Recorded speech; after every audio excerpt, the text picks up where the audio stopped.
Welcome, dear followers. I'm Dr. Bertalan, the medical futurist.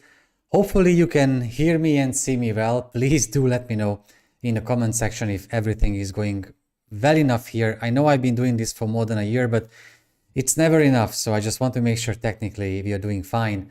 Thank you so much for being with us today. We have quite a few topics to go through. In general, we will talk about what we can expect from COVID-19, this horrible pandemic that's still going on in 2022. And that's why I want to, things are good. Thank you, Kelly. Thank you for confirming that. That's why I want to start with a very short poll in the chat. You can check it out. I just ask you a very simple question about what we can expect from 2022. And I'm especially interested in what you expect from 2022 about the pandemic. What's going to happen next? Would it end globally for everyone? Would it end for some in 2022? Would it still go into 2023? Or it would not end before 2024? Of course, in this live Q&A, I won't start giving out, I think, blind predictions. That doesn't help anyone. But I plan to discuss with you plenty of topics, the dominating discussions around the pandemic. But first of all, if you don't know me, you're the medical futurist.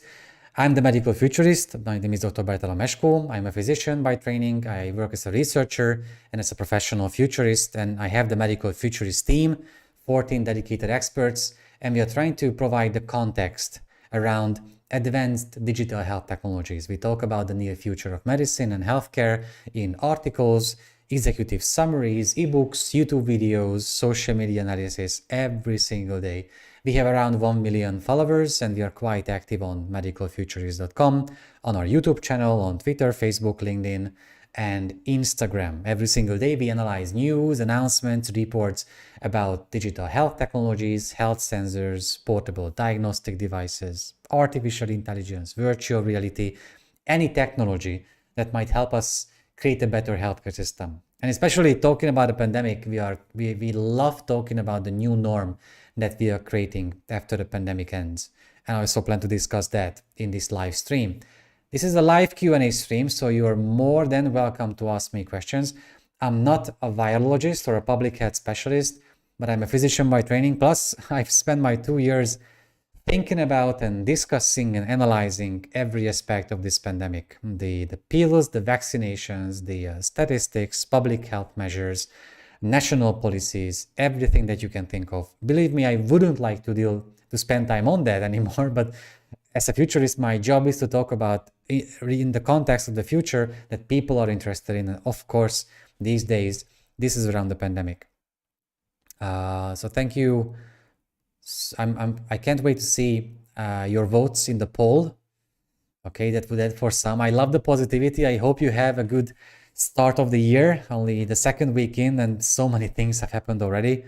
Plus, if you could share with us where you are coming from, that always gives me like a global perspective of who I am talking to. I spend my days, I wouldn't say these months, these years, I spend my days talking into a camera. So it would be great to see people on the other side and at least know where you are coming from. At least if you just share the country or the city you are coming from, I would really appreciate it.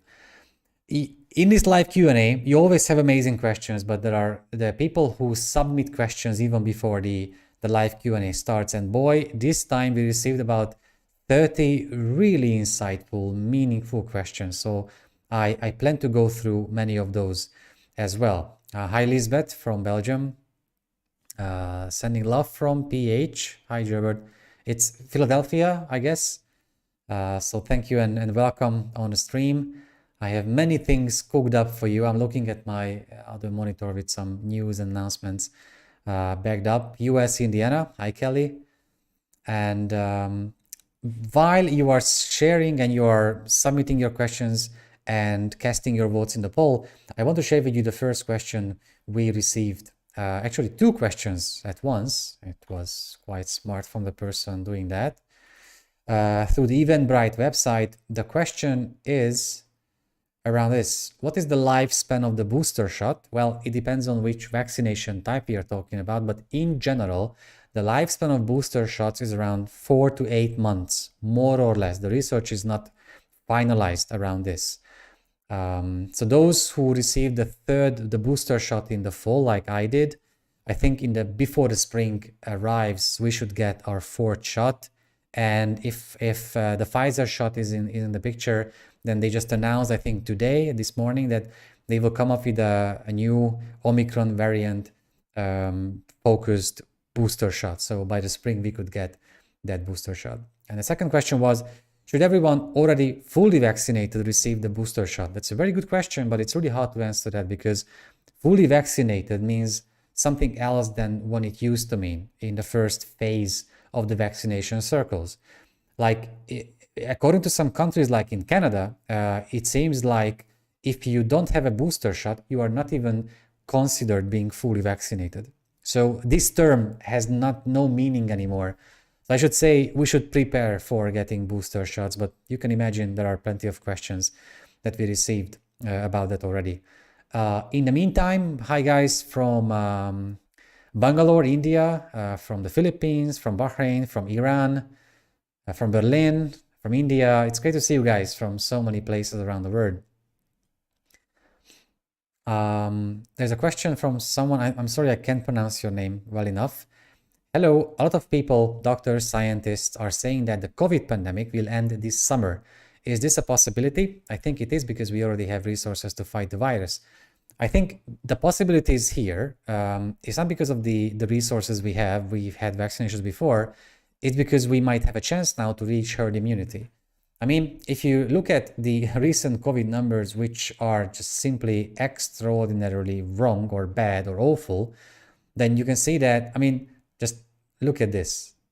We were so worried about these COVID case numbers in the previous waves, first, second, third wave, 600, 700,000 cases per day worldwide. Now it's 2-3 million per day. It's simply unprecedented. The WHO came up with an announcement today saying that if this goes on like this with the new variant, the Omicron variant, there's a chance that in the next 6 to 8 weeks, half of Europe would get infected. And hopefully the numbers of deaths will not follow that line here. But if you look at the last couple of days, the global numbers are again staggering. 2.2, 2.5, 2.4 million. It's simply awful. So now we have a chance for herd immunity because of these huge numbers. And the more people are vaccinated, the better chance we have to fight this thing. And before even answering any other questions, because I think that's the topic I received the biggest number of questions about, let's dedicate just 1 minute to how this bloody pandemic will end. Because we published this last year to make sure that everyone, including government officials, understand this line of thought here. Here it is. So the pandemic will end in 6 very simple steps. The pandemic will end when the virus becomes endemic, meaning it's part of our lives, our bodies, like the flu, the seasonal flu. It can only become endemic if we can meet each other, so we can transmit the virus from one person to another. We can only meet each other if there are no restrictions and lockdowns. There are no restrictions if we can reduce the pressure on healthcare. That's why we had restrictions in the first place, because healthcare couldn't handle the pressure because of more and more influx of patients. We can only reduce the pressure on healthcare if you don't get seriously ill, needing intensive therapy after being infected. And of course, we can only avoid doing that if we are vaccinated. Really, that's how simple it is. And it also works in the other way around. If we are vaccinated, we can avoid, you can read the whole thing out loud from bottom to the top. This is a logical way, logical line of very simple steps. We think that's the only way that we can end the pandemic. I just wanted to get this out of the way so we can focus on the meaningful things here. Germany here. John Sharp. Hi, John. It's great to see you in the live Q&A. David Hawks, key signals or indicators that we are in the other side of COVID impact. It's a hard question to untangle. I guess it means, or the question implies that based on what kind of key indicators we can know that we are getting to the very end of it. A virus can only become endemic if it infects enough people. If a few millions of people would get infected, that would not lead to herd immunity. We can only reach herd immunity, I mean, based on the COVID features, if we reach about 80% of population within a certain country, either having been infected or getting vaccinated. 80% is a very high number, it's a very high percentage. So looking at those countries like Portugal, where around 90% of the people are vaccinated, they have a pretty good chance to reach herd immunity in the coming months.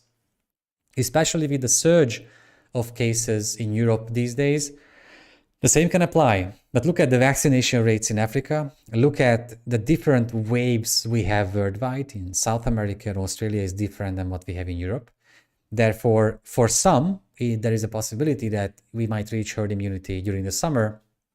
For others, it might take even more time than that. Yeah, I see that. Okay, you had the Omicron variant in Macedonia. We have something similar here. The vast majority of people I know, even relatives, have COVID right now, and they have the Omicron variant.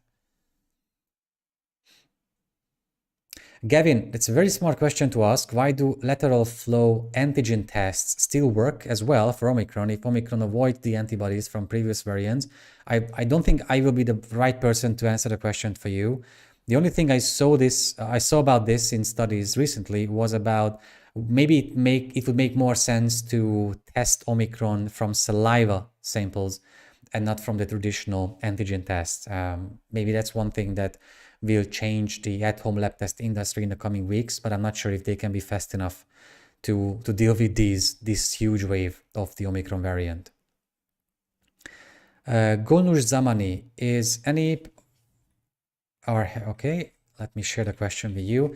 Any prediction systems invented to identify the next generation of COVID-19 in following years? I think that's in place already. I think the question should imply that prediction systems that could identify the next pandemics in time. It has been, for years, there have been discussions about whether Bill Gates even said in a TED talk that we might have a chance for a large pandemic, and well, here it is.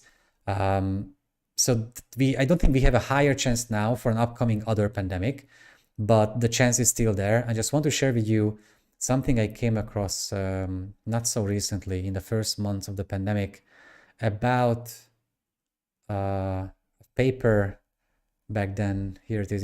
It's on my LinkedIn, but I can share it with you. There was a study about severe acute respiratory syndrome coronavirus as an agent of emerging and re-emerging infection. This Chinese paper was published in 2007. And it means that they saw that bats have a certain kind of type of virus that could become zoonotical and reach or infect human patients. And well, that was the case. So it was not that much unpredicted or unexpected. It's just that we just don't expect such a huge pandemic to happen once in a while. Hopefully it won't happen in decades, but you see, that's where we are right now. All right. What will signal that we are in the endemic phase? Andrew Rosen, thank you for the question. What do you predict will be the approach to vaccination in the endemic phase? Is it really feasible to vaccinate everyone, even seasonally? That's a very good question to ask. Let me share the question with others too. And the reason why is that the signal could be around that the pressure on hospitals would be reduced. The challenge has never been about case numbers. We could have 10 millions or tens of millions of cases every day. If people don't get seriously sick, seriously ill, they don't need hospitalization, then it's just a flu, and we are dealing with that at home if we are vaccinated. It's not about case numbers, it's about hospitalization and of course the number of deaths we see every day. If those two numbers, hospitalization and people dying, would get reduced significantly, that would be a pretty good signal that we are nearing the end. And I think the reason why it's going to be a bit threatening or frightening is that these two numbers, I think, will get reduced, but at the same time, the case numbers will skyrocket. If you come back to these numbers here, I can't be as fast as I want to be.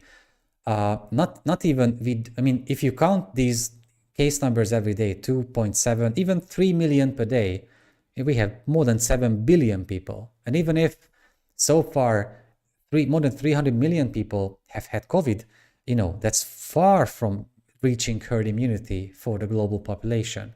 If I can do some math here, let's calculate with 8 billion people now. This 80% of 8 billion is 6.4%. If you want to reach herd immunity in like 6 months, so let's say 200 days, it would mean that we would need, tens of millions of cases every single day. And that's just not where we are. So let's not get frightened when we get to a stage where the daily case numbers will reach tens of millions. That should be the aim, the goal of the whole pandemic to end, while again, numbers about hospitalization would get reduced.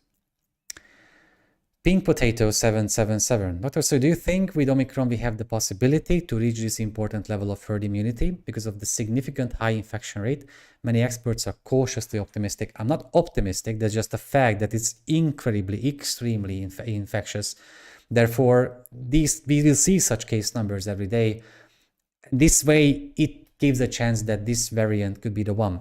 The biggest challenge we might face soon is that if even this very infectious variant wouldn't be enough for general populations to reach herd immunity, then we still give enough time for the virus to keep on mutating.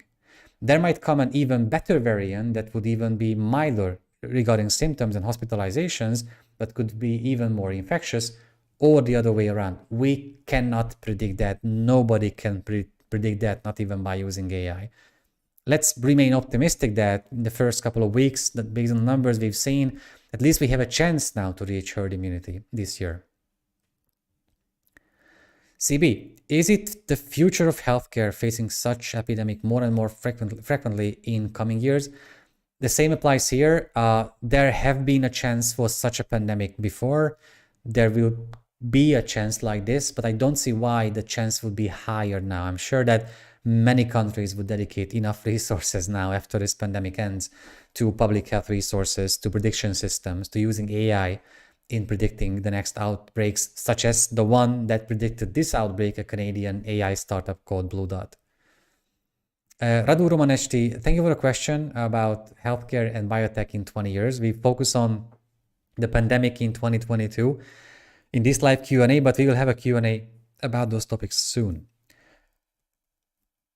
Gilbert Rubbles, is it safe to say as being quite optimistic that since the latest variant is not that fatal compared to Delta, therefore we will be seeing a degrading fatality of the next coming variant?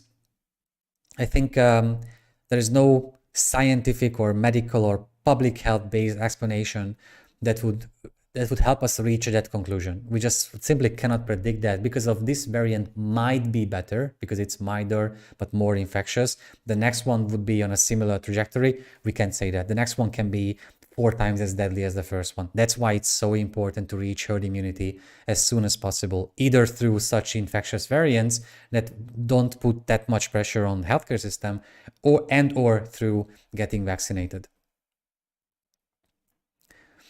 But exactly, some experts were scared about the first news of the Omicron variant in South Africa. And I just heard that maybe in Scotland, I don't remember the exact, but it was a northern country in Europe. They found traces of the Omicron variant in the sewage water samples before South African scientists identified the first Omicron variant.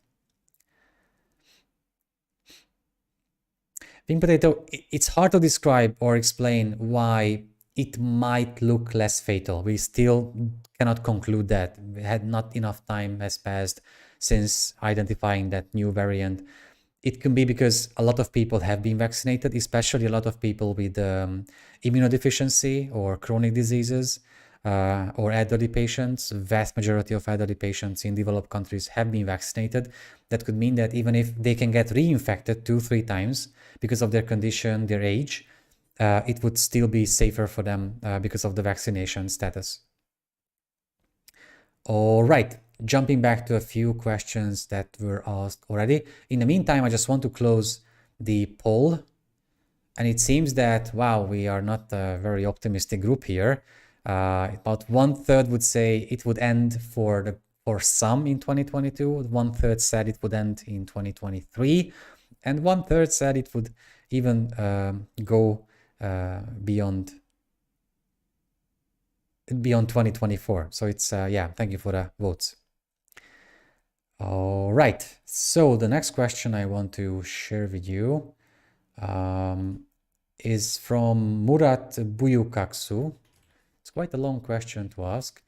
Do you think that COVID-19 will remain in our lives for a long time in the form of seasonal epidemics such as the flu? Absolutely, that's the plan. That's why there are now discussions around creating combined vaccines, like what the US Army just announced 1 or 2 weeks ago, maybe, around creating a single vaccine against all COVID and SARS variants, which would be really an encouraging thing to do, and it would shed light, a very bright light on our near future. Let's hope that they will be able to bring this through clinical trials as soon as possible. There's a question about handling school openings for children in Uganda, and please share a manageable intervention for this.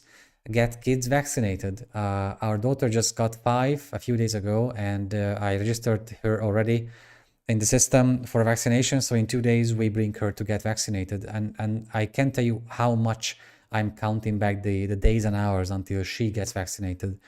Me and my wife, we've had 3 vaccinations. We feel okay, but she's the major risk in our family, and I want her to get vaccinated as soon as possible. Millions of kids have been vaccinated so far worldwide. I know about the risks, and it's about my daughter. So of course, I read everything that's out there.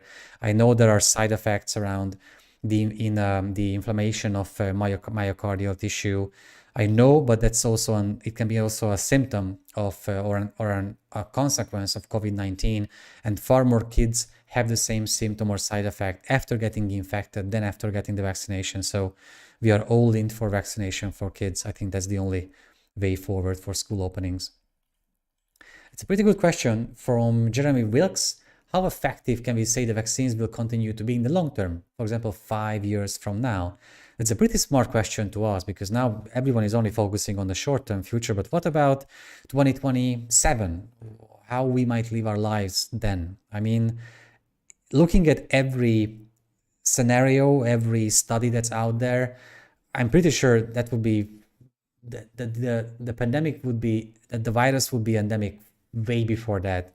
And if you look at the Spanish flu, I know it was a different disease and it was just a bit similar to what we have today, but it had several waves, and there was a graph I wanted to show to you. Several waves and tens of millions of people died, but it ended in about 2.5 years. So in about a bit more than 2 years, it became an endemic virus. And it's not going to happen with COVID. We see it now. It's a different virus. It's a different pandemic, but maybe a similar trajectory can be expected. So by 2027, I'm sure we would have combined vaccines.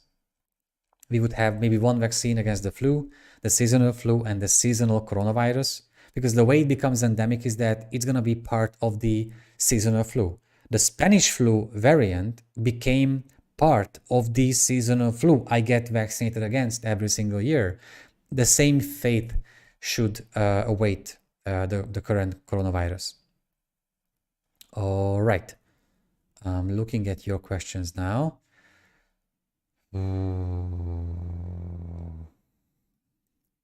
What about health IT? Is it synchronizing globally now, the patient, or as citizens of each country having digital health?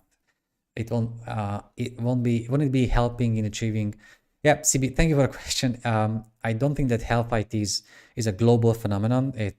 Some countries have been doing better at that, organizing the health IT infrastructure of the healthcare system. Others have not been doing such a great job in that. I'm afraid that we are still on our own. As individuals, you simply have a better chance to access information, second opinion, peer support, and technologies than through your country's healthcare system. I know it's an awful thing to say. I feel awful saying that out loud, but that's the reality digital health technologies have put us into. that right now you have a chance to access more and better information through your own individual access to technologies and the internet than through your country's healthcare system. Ideally, it should be the other way around, but that's not for now. Dave, it's a very good question to ask. Can you shed any insight on why COVID seems to be riskier for adults than for children? I would love to be able to answer that. I've been looking at studies and trying to explain this. I haven't found a good explanation.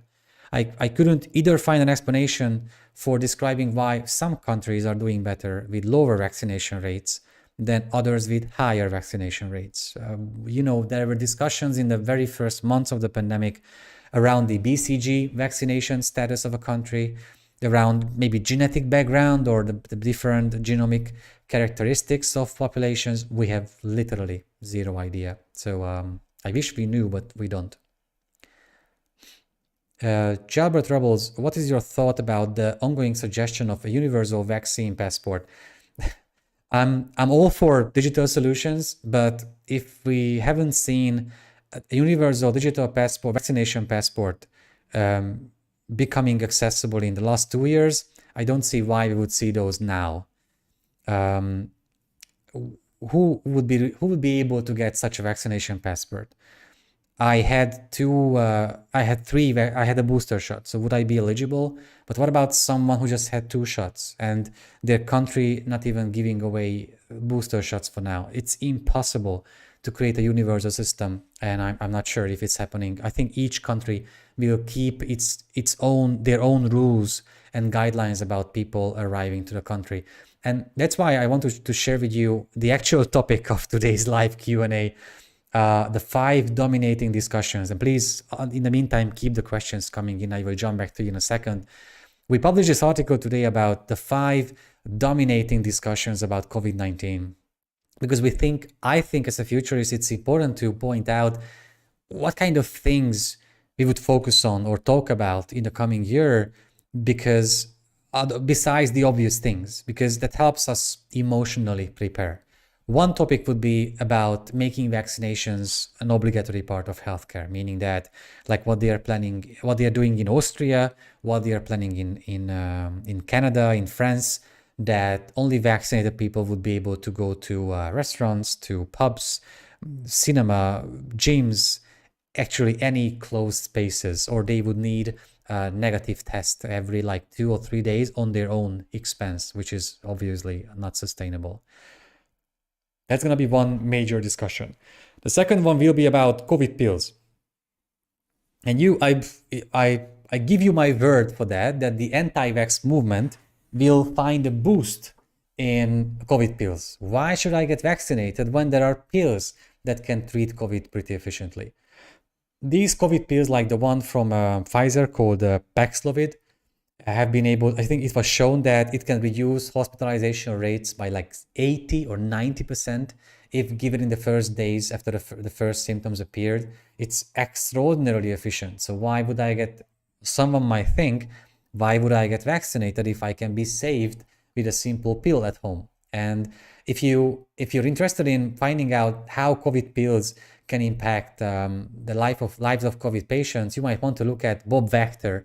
Bob Wachter with a W is an excellent physician and scientist in the US, and he just shared a 25 tweets long Twitter thread about his son getting COVID-19 and how he, as a high-level US physician, has not been able to find any medications for his son because Paxlovid is not widely accessible. There are other antiviral medications that have been proven to be simply not cost-effective. So he actually shared the statistics behind that. You would need 1,000 patients like his son to get the same pill to avoid one hospitalization. And there are other antibody treatments that not everyone can access. Maybe some hospitals can give it to patients with immune deficiencies, so immune conditions. So that's the second issue that we will see as a dominating discussion in 2023. We are still in 2022. Vaccinating kids is another thing to do, which started last November and December. and that's still going on. The fourth is going to be whether getting a second booster shot or the third booster shot, it would be which would be the fourth or fifth dose. Nobody can follow this anymore, and how it might affect the fight against the pandemic.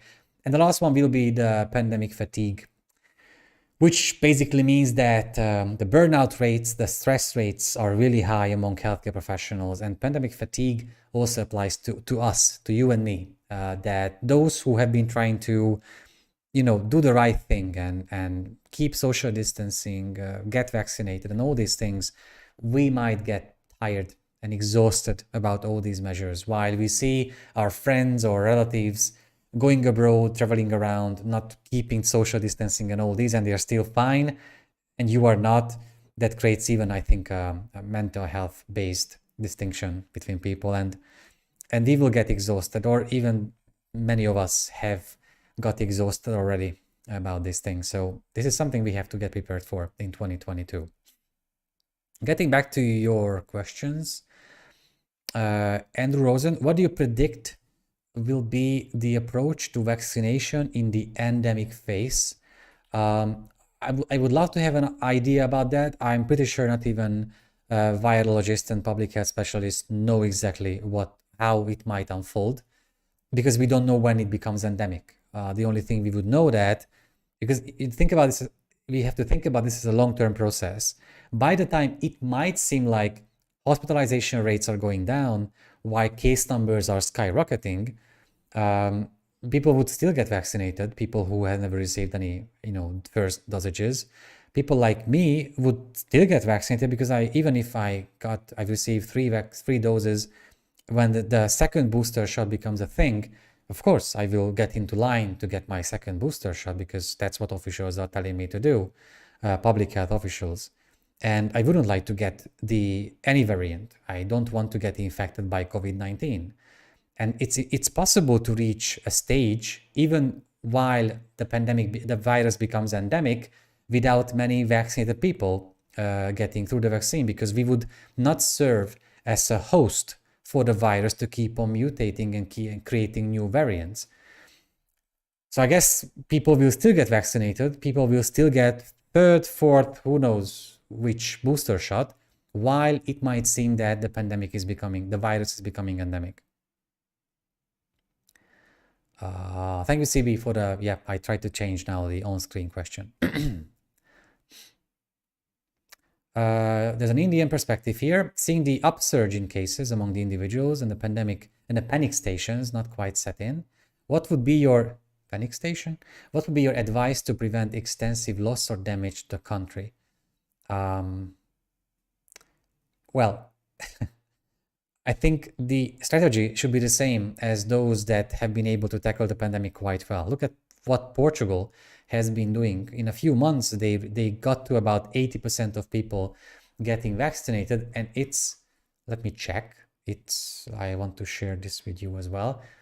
It's around, it's 90%, almost 91% getting at least one dose. That's, with a country with almost 20 million people, it's simply extraordinarily amazing. So if you look at these vaccination rates, these are pretty strong for these large countries. Look at South Korea, the UAE, Cuba, China, Chile. It's really amazing how these countries got to such high numbers. All right.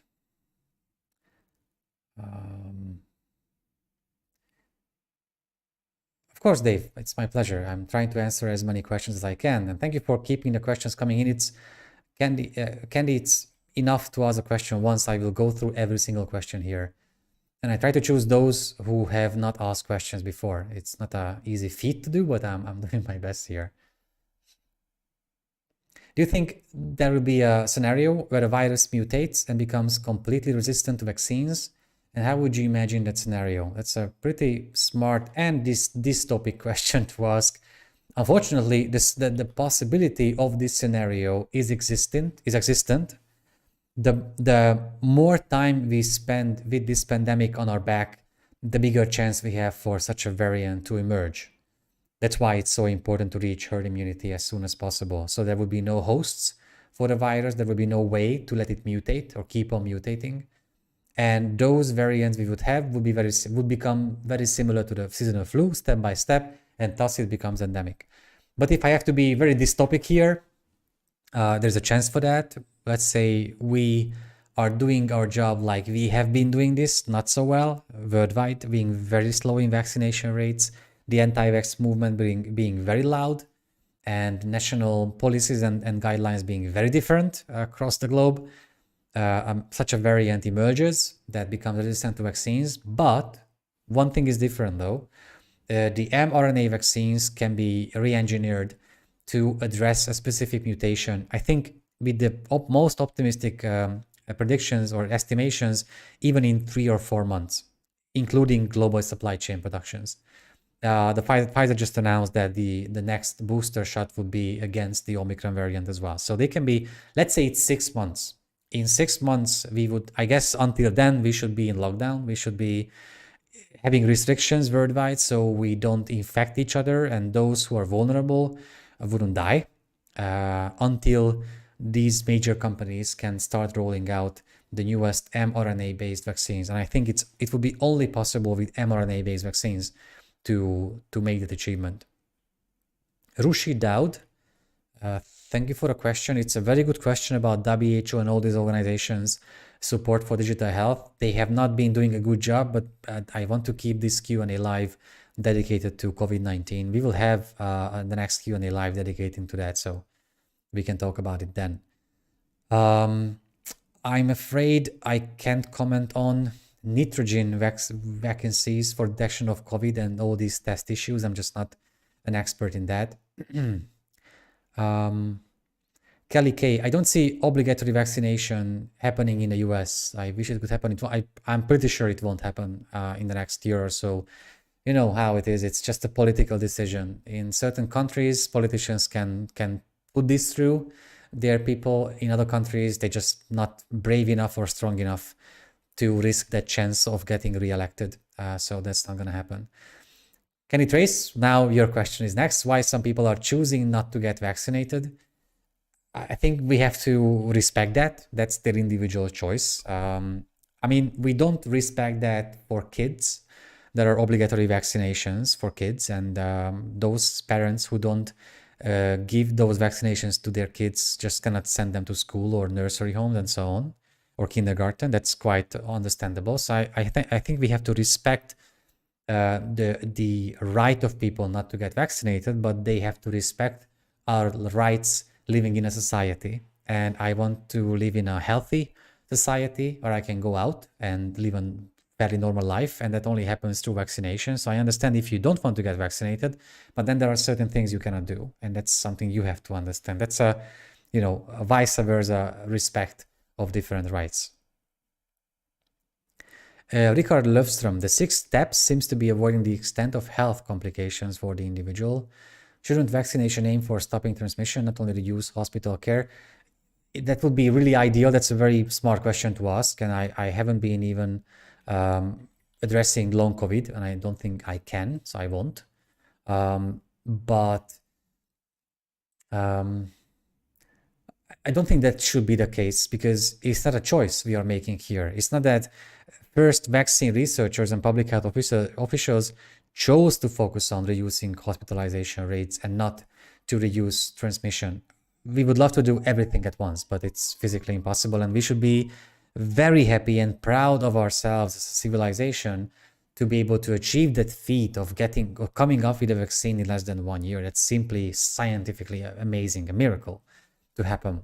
So it was not a choice. If we could have a choice about this, I'm sure we would go what you're saying, reducing transmission rates, but that's again not a choice, unfortunately. Oh, Andrew Rosen, you just spoke the monster here about this very good question. What are the key data gaps for COVID, both currently and your predictions for the future? There are only gaps in data. I mean, if you look at certain countries like my country in Hungary or the US, even the CDC has been doing amazingly wrong things about sharing data, and a lot of countries are not doing a good job in that. Some pharma companies started working together, sharing some of their preliminary data about clinical trials before the first vaccinations came out, and that's something we should cherish. But otherwise, you can see that we are not doing so well. It's about transparency, and political systems, aka governments, don't like to be that transparent. So I'm afraid we have to use public tools which are not organized by public health officers. Unfortunately, I mean, it should be the case in an ideal world, but the sites I've been showing to you, none of those is run by a government agency. That's something very unfortunate, but that's the case. And my prediction would be that it would remain the same. I don't see how it would get improved. Maybe with more private companies getting into the space, seeing a business niche in this area, at-home lab tests, telemedical care, and all these, maybe that would lead to better sharing data, but not for now. All right. The next question. Oh, I love this topic so much. It's from Subrahamayan. Was COVID-19 a long experiment by folks at the Wuhan lab? Was this an accident or was it waiting to happen? Can digital pick future trends and do some predictive disease modeling? If you had a guess to find out which of my videos was one of the most popular ones in the last couple of years, then I have to share with you. It's not so surprising. It was this one, COVID-19 conspiracy theories debunked. We loved making this video, and there is a reason for this line here. I got death threats in the comment section, not even one, but even more. And people started attacking each other. I would say that there is no scientific consensus about the origins of the coronavirus. I think if you use the Occam's razor concept here, then it came from a bat. It was a zoonotical disease virus transmission. That explains everything. It can also come from a lab. I know about all the details about the level 4 biotech lab around Wuhan. I know about all these things and how the government in China tried to not be so transparent about the first outbreaks. But still, I think the best explanation is that we shouldn't eat bats on markets or other exotic animals which were not meant to be eaten by people. So then we might not have another pandemic at our hands.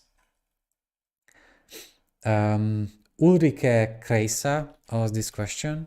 What has been the major impact on public health systems? Will it have effects for the future? What have we learned? It's an excellent question to ask. I think many countries, many governments have shown that using artificial intelligence in organizing logistics, like in Germany, organizing ventilators and the supply chain, has been a good example that many governments will keep on using. I think looking at sewage water and the DNA traces in the sewage water has been proven to be extraordinarily useful in tracking such pandemics. So I think maybe these two examples would stand out. Wow, look at this question from Abina Shivapuram. What predictions about going to a new normal must be revisited? Well, we have to revisit the idea about the new normal, that remote care would be the new normal. Based on surveys around the world, there are improvements, but it's not happening. Many patients want to go back to in-person meetings, and that's something we have to draw conclusions from. So maybe that's the biggest conclusion that had to be revisited. Jean Wong, what will be the topic interesting and most discussed about COVID-19 in May 2022? I think COVID pills, the second booster shot, whether the pandemic could end and become endemic in the summer in Europe and maybe in the US. I would stop at these 3 discussion points. Daryl Lehman, when do you see wearables like the Apple Watch keeping a constant monitoring of one's wire load? Not for that. I look at my 4 shelves of more than 100 digital health gadgets here. It's not going to happen in not even 5 years from now. Maybe these wearables will be able to monitor body temperature and some basic vital signs and send us a warning when something is about to happen in our bodies, but not wire load. That's such an extremely difficult biotech thing to measure that I don't think it would happen in the coming years or so. So Bill Kleinbecker, are the US numbers for Omicron variant including those who have natural immunity already and are therefore bloated? Not really. And there is one more thing about these numbers. When you see 1 million COVID patients a day in the US, that's not even the final number. When I mentioned Bob Wachter's story about his son getting COVID-19, he even described that as that the last PCR test was not confirmed. Therefore, his son's case would get eliminated from the daily case number reports. Can you imagine how many more patients are out there right now in each country who are not being counted as official COVID-19 confirmations or confirmed cases? Just in my case, it's about 20 people around me who I know are at home self-isolating with absolutely COVID-19-like symptoms and positive antigen tests, but not confirmed PCR tests. Therefore, they are not measured, not counted in the official report. So I think when you see these numbers of millions of patients per day, we can have pretty confidently we can estimate tens of millions of real cases every single day. And that's a good thing. That's a good thing. Agni Kilo Health. Thanks for live Q&A, of course. Thank you for being here. What are your predictions for 2022 for the health and wellness industry investments? Do you have any insights? Thank you for the question. We try to focus on COVID-19 here, but the next Q&A will be about such predictions and things. So we can talk about it. And I'm sorry for not, I'm trying to keep it, focused about COVID-19 in 2022. Gianmarco Garnier, greetings from Italy. Here there's a decent 80% of vaccinated, but now we are facing much more daily cases, 10 times worse than the last wave. Is herd immunity and vaccination the solution to the pandemic? Yes. And it's a very important point that you are making because, let me share the question with others. Because as I mentioned before, it doesn't matter if we see skyrocketing numbers of cases every day. It's actually a good thing. That's how we can get to herd immunity. The number we don't want to see improving though, or increasing though, is the number of people getting to hospitals, getting seriously ill, needing ventilators, or dying from COVID-19. I mean, if we had tomorrow, we have 50 million new cases worldwide, but only a handful fraction of those people would get to hospitals, like in the seasonal flu. That would mean we are getting to the end of the pandemic. So don't worry about case numbers. Worry about the pressure on hospitals because of patients getting to hospitals. If more and more people are getting infected, but not as many get into hospitals like in the previous waves because all of them are vaccinated, that's a good thing. That's what we have been fighting for 2 years. John Sharp, since telehealth adoption has slowed, do you think that the adoption of the metaverse will be slow post-COVID? That's a different thing though, but it's a very good question to ask. Thank you for asking that. Telehealth adoption has slowed down in countries, even the US, Belgium, where we saw skyrocketing numbers in the first months because people want to go back to the in-person meeting because that's better. I bought a virtual reality kit about 2 months ago, and I've been playing table tennis and mini golf and so many other things in the VR world. And man, that thing is sometimes better than the real thing. So while in-person meetings, I think, are much better than telehealth, but those are simply not sustainable. So we can't keep on meeting a physician because of doctor shortages worldwide. With virtual reality, that's a different thing to ask. I think for hundreds of millions, the metaverse will be a better alternative to what they experience in real life. All right. Andrea Mantovani, when will it end? Based on the poll, most of you think that it would end maybe early 2023. If I had to use my favorite futurist method, the fairy tale optimistic and pessimistic scenario analysis, I would say that the fairy tale would when everything works out in a way we expect it to work out. In the fairy tale scenario, I would say that by the fall, we would reach herd immunity in most places, in most countries in the world. So by the fall, by the end of the year, we would feel like the pandemic is no more. In the optimistic scenario, I would say that most things work out the way they should be. There are no more deadly variants. We have even more booster shots and kids are being vaccinated. So very early 2023, spring of 2023, we will feel like we can go back to traveling and traveling around the world and enjoying each other's company without fears about getting infected. Either because we have received 5 vaccinations or because we have been infected already. And the pessimistic one would be well into 2024, like the original pessimistic scenario would be around that. Farhan Najib asked the question, would the booster shots be taken annually? Possibly annual flu shots become mandatory? I don't think so, because not even the seasonal flu shot has become mandatory. I've been picking it up for a decade now, but many other people just don't do that. And it's fine. It's a choice they make. A choice I make is that I've seen, as a medical student back then, I saw people with a serious flu, almost dying for days, and I don't want to get that. I'd be more than happy with getting a flu-like symptoms after being vaccinated. So I just don't think after the pandemic ends that we would have mandatory, obligatory booster shots or flu shots, because if it becomes endemic, it becomes something like the flu, and not even in the case of the flu we have obligatory vaccinations. Charles Slayton had a very interesting and very long question to ask, with many wondering if the latest Omicron variant will deliver enough immunity to start the overall decline burnout of COVID-19.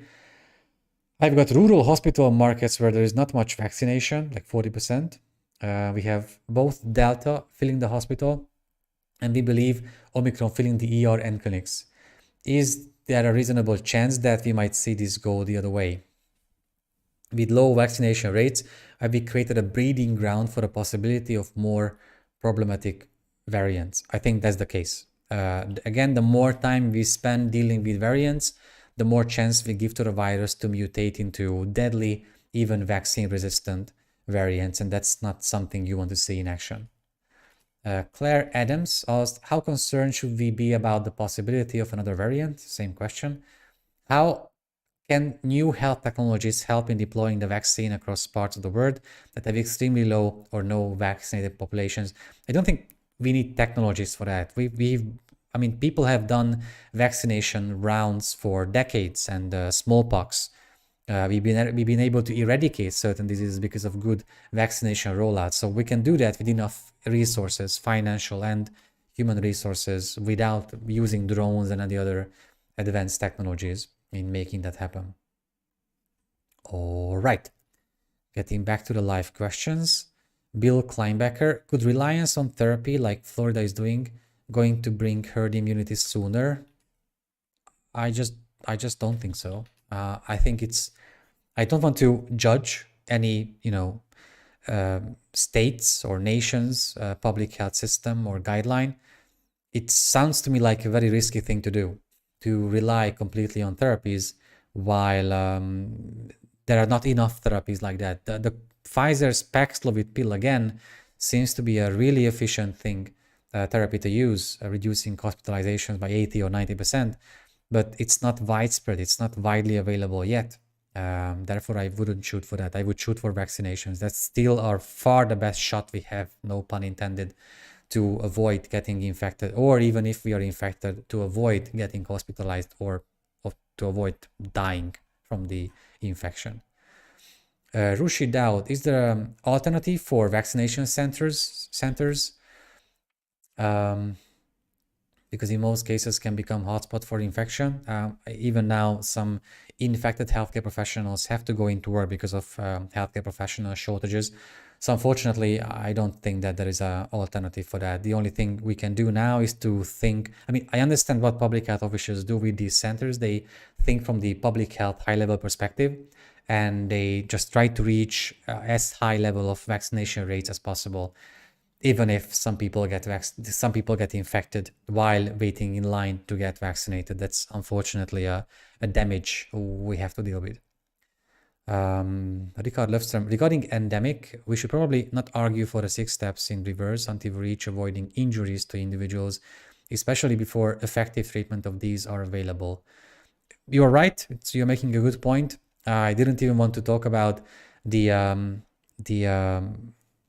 additional impact of the pandemic on patients who have not been infected, will not even be infected, but they have cancer treatments to go through or other chronic disease management, and they cannot do that because the pressure that the pandemic puts on hospitals and healthcare professionals.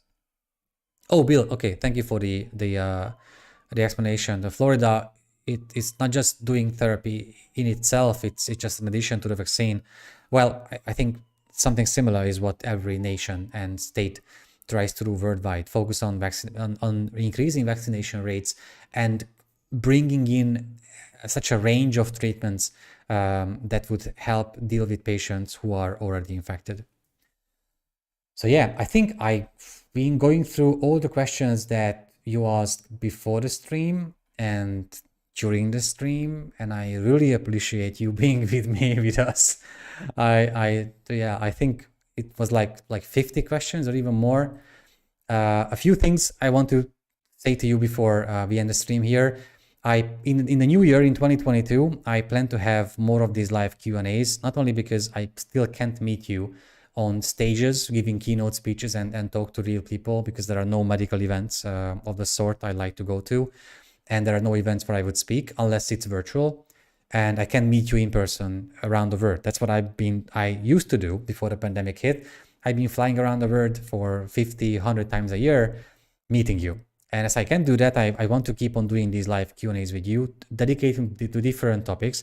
And I know that there were some questions I didn't answer today because those were not about COVID-19 and its impact on 2022. And I said that there will be a different stream dedicated to those questions, but I want to dedicate the next stream to my favorite topic these days, the metaverse, virtual reality. I got a VR gear, an Oculus Quest 2 a few weeks ago, and I've been hooked on virtual table tennis. I play it every day, and mini golf as a meditation session. And VR has always been around. Digital health has always been here to reduce pain scores for patients staying in the hospital. But experiencing this is a different thing than just reading about VR's impact in the news. So I plan to dedicate the next stream to the metaverse and what kind of areas within medicine and healthcare the VR technology could impact or could have a big impact on. How could patients and physicians use VR and how it can even help fight the pandemic. So if you have any questions about VR, please prepare them for the next session. Timothy Vojta, thank you so much for supporting us and joining the YouTube channel. As you can see, you can join the channel and support our work.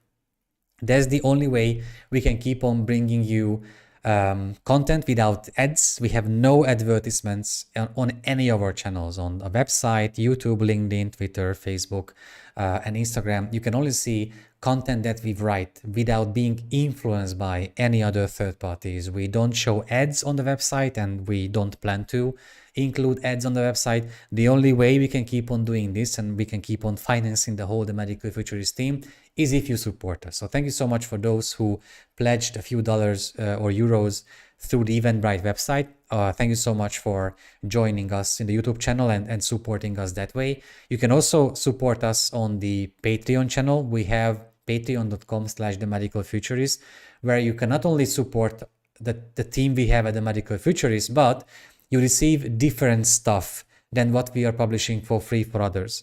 Our patrons on patreon.com receive different analysis, report analysis, study analysis, interviews with individual experts around the world, videos, content that was specifically designed for them and nobody else can access those. Plus, our highest level patrons receive all the ebooks we publish a year for free. I think that's quite a good bargain here. Bill, of course, it's a good point. I would love this dialogue occur for the Western US during its wake-up time. It's a good point. We are trying to accommodate everyone here. That's why anyone can rewatch the live Q&As, but we also have many users from Asia and India, and for them, starting 2-3 hours later will be too late. For Europe, it's around afternoon time. For the East Coast, it's morning time. So I understand that.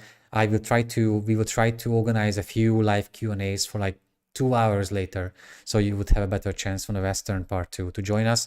Timothy, thank you again.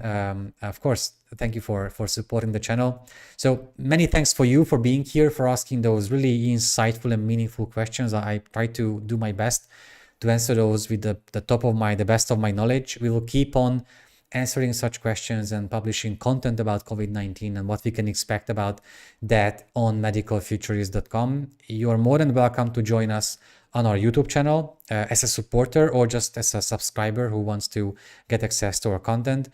Every single day, we analyze news and announcements many times a day on Instagram, Facebook, LinkedIn, and Twitter. So you're more than welcome to join us on those channels too. And again, just last time, you can become our patron on patreon.com/themedicalfuturist. Plus, you can receive and buy our ebooks and executive summaries on leanpub.com/themedicalfuturist. So thank you so much for your time, for your questions, and for your support, and for being here. And I very much look forward to seeing you in the next live Q&A quite soon. Have an excellent day.